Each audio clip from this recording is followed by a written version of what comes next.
Chöd practice is a practice developed by a Tibetan woman teacher named Lama Tsultrim in the 11th century. And essentially, it's a practice of feeding, not fighting, that which assails us. And in the traditional practice, you're offering your body to various different guests. So you're actually physically chopping up your body and putting it into a skull cup and transforming it into nectar and then feeding a series of guests. And so that's essentially what Chöd is this process of, in Tibetan it's called lujin. And so all Chöd is that. It'll have different things in the beginning and afterwards and so on. And all lineages actually have and practice Chöd. All the lineages of Tibetan Buddhism practice Chöd in different forms. And so then from that I developed Feeding Your Demons, which is, I guess you could say, a Western form of Chöd, a 5-step process to essentially do the same thing, but using more Western modalities. The type of person who would practice the traditional Chöd practice would be somebody already fairly mature in their practice. It's called a Bogdun practice, and also that means enhancement.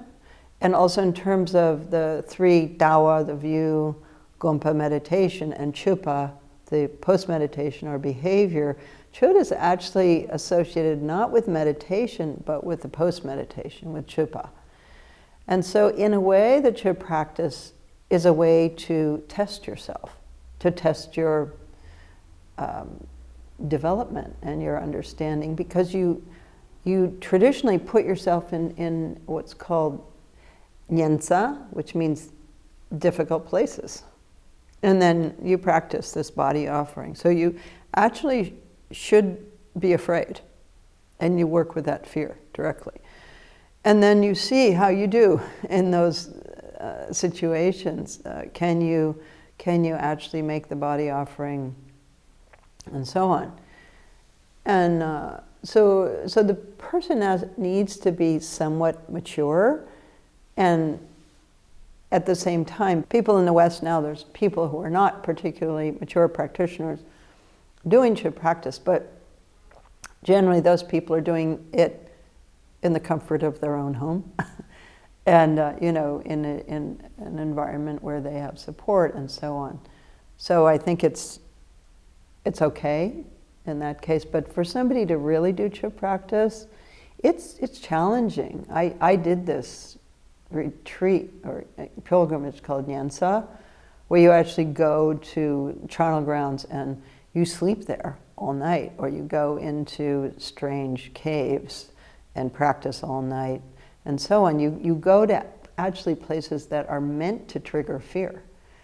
And I realized when I did that, I had things happen to me in the process of this. I did it in India and Nepal, where I was actually afraid. And then within that fear, which is always the attachment to the body, what's going to happen to my body?